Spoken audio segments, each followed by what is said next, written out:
Jemaat yang dikasihi oleh Tuhan kita Yesus Kristus. Shalom dan selamat pagi buat kita semua. Sebelum kita mendengar firman Tuhan, marilah kita berdoa. Terpujilah namamu ya Allah di dalam Yesus Kristus. Kami bersyukur di pagi ini atas anugerah Tuhan yang menyertai dan memberkati kami, serta memberikan hari yang baru bagi kami, untuk dapat melakukan segala aktivitas kami dalam satu hari ini. Kami ingin disapa oleh firman-Mu.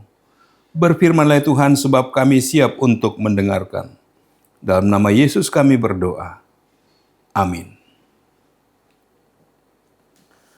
Firman kehidupan di pagi hari ini tertulis dalam 1 Petrus pasal 3 ayat 15. Tetapi kuduskanlah Kristus di dalam hatimu sebagai Tuhan, dan siap sedialah pada segala waktu untuk memberi pertanggungan jawab kepada tiap-tiap orang yang meminta pertanggungan jawab dari kamu tentang pengharapan yang ada padamu, tetapi haruslah dengan lemah lembut dan hormat. Demikian firman Tuhan. Saudaraku yang dikasihi Tuhan kita Yesus Kristus. Kenyataan yang kita hadapi saat ini, banyak hal yang berkembang di dunia ini, baik untuk kesejahteraan manusia maupun yang membuat manusia menderita. Namun di balik perkembangan itu, ada hal yang semakin mengecil, yaitu kebaikan yang berasal dari hati nurani, yang dilakukan dengan kerendahan hati. Apakah yang menyebabkan hal ini terjadi?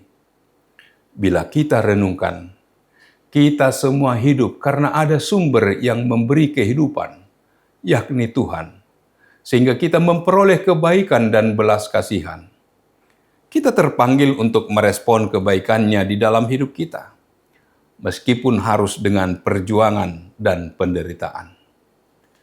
Surat 1 Petrus ditujukan kepada orang-orang yang dipilih sesuai dengan rencana Allah yang ada di seluruh bagian utara Asia Kecil. Mereka mengalami penderitaan, tekanan, dan penganiayaan karena mempertahankan imannya.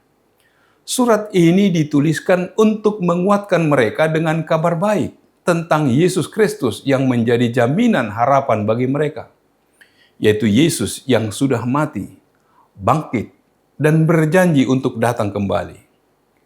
Kedatangannya adalah untuk memberikan kebahagiaan dan keselamatan bagi umat pilihannya. Oleh karena itu, mereka diajak untuk rela dan tahan menderita, sebab penderitaan mereka merupakan ujian akan imannya, sehingga mereka dapat tetap hidup sebagai pengikut Kristus. Penderitaan yang disebabkan karena melakukan kebenaran Kristus akan menghasilkan kebahagiaan. Melakukan kebenaran Kristus merupakan sikap yang mengkuduskan Kristus sebagai Tuhan di dalam hati setiap orang yang percaya. Sekalipun ada orang lain yang menantang, yang menjadi sumber penderitaan, maka setiap orang percaya tetap hidup dengan lemah lembut dan hormat sebagai ungkapan kebaikan yang dilakukan dalam iman kepada Tuhan terhadap orang tersebut. Hidup dalam hati nurani yang murni, bagi orang yang menjadi sumber penderitaan dengan cara memfitnah, akan malu karena apa yang dia lakukan. Tuhan melihat sekaligus pemberi imbalan bagi setiap orang atas apa yang diperbuat dan diucapkan. Kemenangan akan tetap berada di pihak orang yang percaya. Berjuang dengan iman membutuhkan ketekunan dan ketaatan. Hidup ini syarat dengan tantangan, pergumulan, dan penderitaan. Mengikut Yesus berarti harus siap menerima kenyataan ditolak, dihina, diludahi, difitnah, dan dikhianati, seperti yang telah dialami Yesus. Konsep menderita karena kebenaran berita Injil Kristus adalah landasan untuk menikmati kebahagiaan yang sejati. Yesus adalah kebenaran dan hidup. Harus mengalami penderitaan. Sungguh tragis dan menyedihkan. Perlakuan yang tidak pantas harus diterima dan dialami Yesus. Karena itu, selama ada kesempatan, teruslah berjuang mempertahankan iman dalam kebenaran yang sejati, berusaha menggapai impian dan harapan, serta menjaga kekudusan persekutuan hidup selaku orang beriman. Orang yang sabar dan tabah menderita dalam kebenaran akan menikmati kebahagiaan yang dijanjikan. Segala air mata penderitaan akan dihapusnya, diganti dengan sukacita dan kebahagiaan yang kekal dan abadi. Petrus memberikan dukungan moral kepada orang percaya yang sedang mengalami penderitaan karena mengikut Kristus yang dinyatakan dalam perbuatan baik. Untuk menyatakan kebaikan ada tantangan dari dalam diri kita sendiri, yakni mampu menahan diri, lemah lembut, mampu memberi hormat bagi orang lain. Ada kasih sayang yang bersumber dari karakter manusia. Tantangan juga datang dari orang lain. Kita difitnah, disakiti, diganggu, diucapkan saksi dusta, dibelenggu, tidak dihargai, dan sebagainya. Semua tantangan itu harus dikalahkan dengan tetap melakukan kebaikan, dengan lemah lembut dari hati nurani yang paling dalam, yang beralaskan iman kepada Tuhan. Amin. Marilah kita berdoa. Bapa di surga, terima kasih Tuhan. Engkau menyapa kami melalui firman-Mu, agar kami menguduskan Kristus di dalam hati kami sebagai Tuhan, dan siap sedia pada segala waktu untuk memberi pertanggungan jawab kepada tiap-tiap orang yang meminta pertanggungan jawab dari kami tentang pengharapan yang ada pada kami.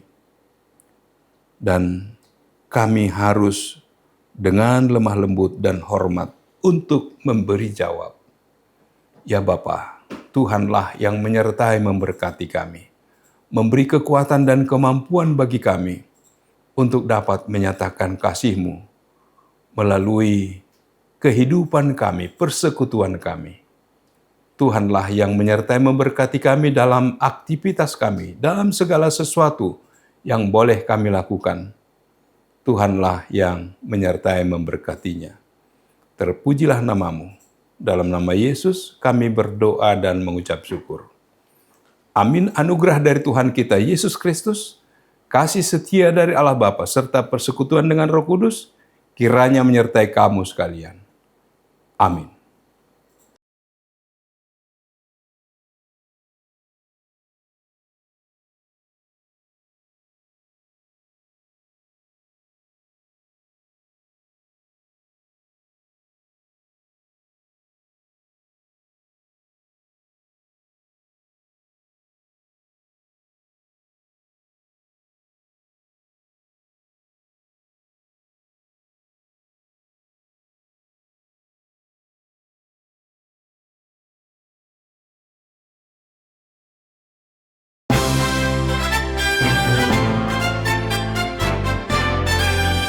Salam kemerdekaan HUT RI 81 dari Gereja HKBP Menteng. Saya mengajak Bapak Ibu untuk kita sama-sama bersemangat, sama-sama hadir untuk mendukung acara bersama, secara khusus main bareng padel suami istri kaum muda pada tanggal 1 Agustus 2026 di Elite Padel Klub Andra Cempaka Putih.